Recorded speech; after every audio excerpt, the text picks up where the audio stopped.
Hello दोस्तों, आज हम आपको बताने वाले हैं एटीसी गियर बॉक्स के बारे में। मतलब कि ऑटोमेटिक टूल चेंजर जो होता है वो एक गियर बॉक्स से चलता है और वो गियर बॉक्स में कैम प्रोफाइल्स होती हैं, उनके बारे में आज मैं डिटेल में आपको बताऊंगा। वैसे मैंने इसके ऊपर ऑलरेडी 2-3 वीडियो बना रखी हैं, लेकिन आज हम इसकी पूरी असेंबली को समझेंगे। तो देखिए यहाँ पे किस तरीके से गियर बॉक्स मूवमेंट कर रहा है।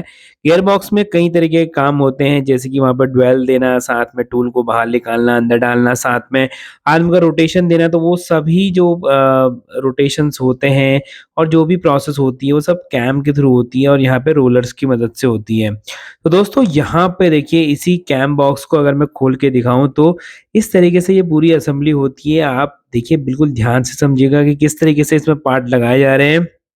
तो नॉर्मली ये वीडियो मैंने लिया हुआ है कहीं से, तो यहाँ पे मैं एक्सप्लेन करने के लिए बस मैं यहाँ पे बता रहा हूँ इस वीडियो के थ्रू से कि किस तरीके से पूरी असेंबली होती है। तो यहाँ पे असेंबली जब भी आप करते हैं तो सबसे पहले ध्यान दीजिएगा कि इसकी असेंबली ड्राइंग आपके पास होनी चाहिए। क्योंकि क्या होता है, कई बार हम असेंबली को खोलते हैं और फिर हमें पता नहीं चल पाता कि कौन सा पार्ट कहाँ पे लगेगा। तो यहाँ पे देख रहे हैं हमने सारे जो रोलर्स हैं किस तरीके से वो कैम रोलर हमने यहाँ पे लगाए हैं, उनको स्क्रू से लॉक कर दिया है। उसके बाद देखिए यहाँ पे और भी पार्ट हम यहाँ पे लगा रहे हैं, जो बेयरिंग है, सील है, उसको one by one as per drawing हम बैठा रहे हैं। साथ में जो लॉक नट है, लॉक नट को एज़ पर जो हम लोडिंग यहाँ पे दे रहे हैं, उसके बाद वन बाय वन हम सारे पार्ट बैठाते हुए चले जाएँगे। तो यहाँ पे नॉर्मली जो गियर बॉक्स में प्रॉब्लम आती है, जो हमने फेस की है, वो प्रॉब्लम आती है नॉर्मली जो कैम प्रोफाइल वियर आउट की या फिर कैम रोलर जो है वो कहीं न कहीं लूज़ हुआ रहता है या फिर कैम रोलर वॉर्न आउट रहता है। तो यहाँ पे देखिए कैम प्रोफाइल आपको दिख रही होगी। Cam profile normally 2 cam profile इसमें होती है। एक का काम होता है कि एटीसी आर्म को अंदर और बाहर करना, और दूसरी प्रोफाइल का काम होता है पूरा रोटेशन को कंट्रोल करना कि किस तरीके से उसमें ड्वेल देना है, कहाँ पे ड्वेल देना है और किस जगह पे वहाँ पे रोटेशन फ़ास्ट होना है। तो यहाँ पे देखिए जो ऊपर की ये कैम प्रोफाइल आपको अभी फिट होती हुई दिख रही है, एक ब्लैक कलर से है जो कि पूरा रोटेशन कंट्रोल करती है, और जो दूसरी कैम प्रोफाइल है वो अंदर-बाहर का मूवमेंट यहाँ पे कंट्रोल करती है। उसके साथ ही यहाँ पे आपको देखिए ये जो है वो पूरे डॉग असेंबली यहाँ पे लग रही है, जहाँ पे सेंसर्स फिट होते हैं। तो ये देखिए ये पूरी असेंबली यहाँ पे फिट हो चुकी है। इसको चैन की मदद से ये जुड़ी रहती है उसी कैम बॉक्स से। तो चेन की मदद से ये घूमती हैं और घूम के जो हम सेंसर यहाँ पे सेट करते हैं, तो यहाँ पे आपको स्लॉट से भी दिख रहे होंगे डॉग के ऊपर कि इससे ये रहता है कि सेंसर कौन-सा कहाँ पे आएगा, ये सब कंट्रोल रहता है। तो डॉग को हम मार्क कर लें खोलते वक़्त, और नॉर्मली वहाँ पे वैसे एक लाइन मार्क रहता है जिससे वो मैच रहता है।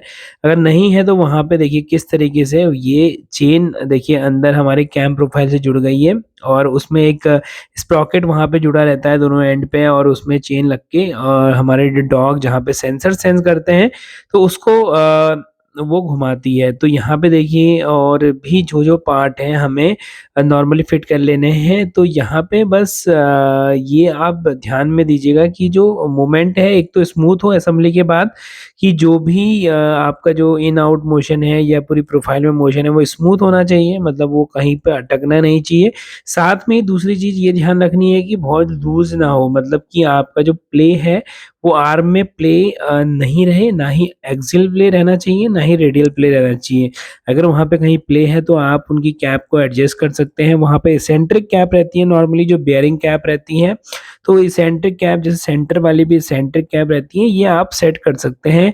तो एसेंट्रिक कैप से हम थोड़ा बहुत लोडिंग वहाँ पे एडजस्ट कर सकते हैं, बैकलेस को कंट्रोल कर सकते हैं।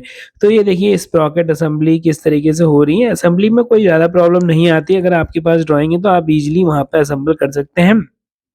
तो यहाँ पे देखिए कवर ये वाला ही मेन रहता है। ये मेन कवर देखिए किस तरीके से फिट हो रहा है। सबसे पहले हमने स्प्रॉकेट का बोल्ट लगा लेना है।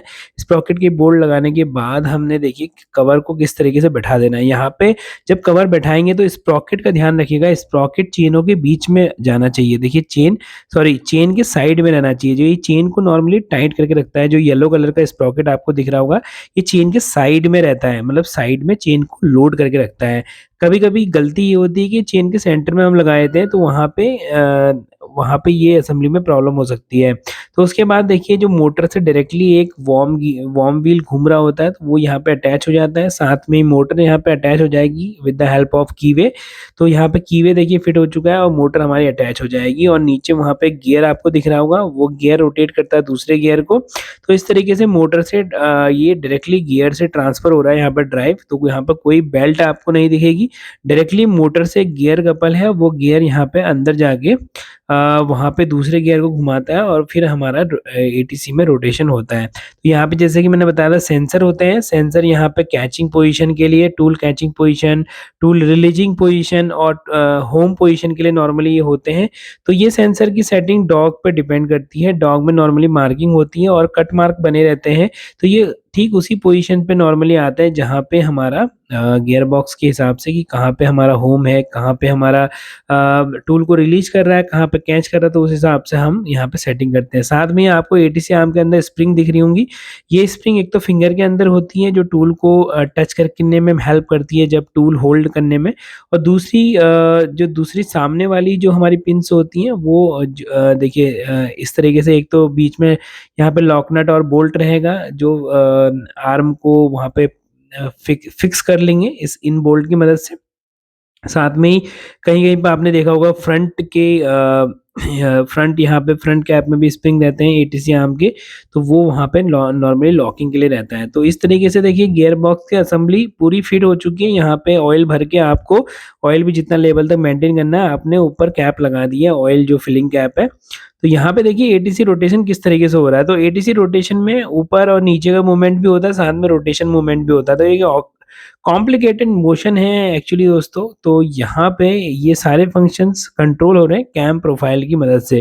कैम प्रोफाइल अगर सही नहीं है तो वहाँ पे ज़रूर आपको जर्क और ये देखने को मिलेंगे यहाँ पे एटीसी के मोशन में, और नॉर्मली प्ले भी आपको देखने को मिलेगा, जिसकी वजह से कई-कई बार टूल सही से पॉट में जाता नहीं है और कई बार टूल वहाँ पे गिर भी जाता है। तो देखिए 2 मोशन यहाँ पे कंट्रोल हो रहे हैं। पहला मोशन जो सारे रोलर्स हमारे 5 या 6 रोलर्स लगे हुए हैं, देखिए कैम कैम रोलर, वो नीचे वाली प्रोफाइल को घुमा रहे हैं जो रोटेशन पूरा दे रही है, और दूसरा एक जो रोलर लगा हुआ है कैम रोलर, वो आर्म को अंदर बाहर कर रहा है जहाँ पे हमारा एटीसी जो टूल को खींचती है बाहर को स्पिंडल और पॉड से, और उसके बाद दूसरा मोशन वो वहाँ पे कंट्रोल कर रहा है जहाँ पे वो डालती है टूल को। तो रेसिप्रोकेटिंग मोशन एक कैम कर रही है, दूसरा रोटरी मोशन कंट्रोल वहाँ पे कर रही है।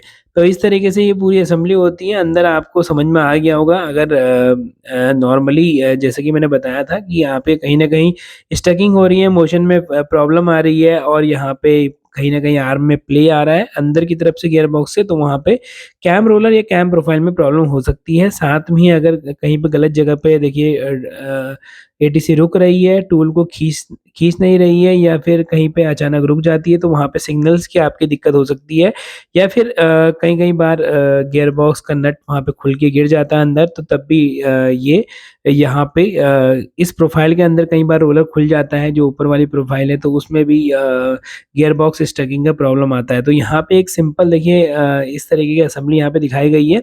मोटर को यहाँ पे रोटेट किया जा रहा है, तो देखिए किस तरीके से आर्म का मूवमेंट हो रहा है यहाँ पे।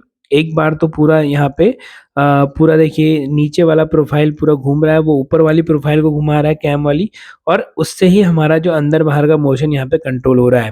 तो आशा करता हूँ दोस्तों ये वीडियो देखने के बाद आपको समझ आया होगा कि किस तरीके से एटीसी गियर बॉक्स काम करता है।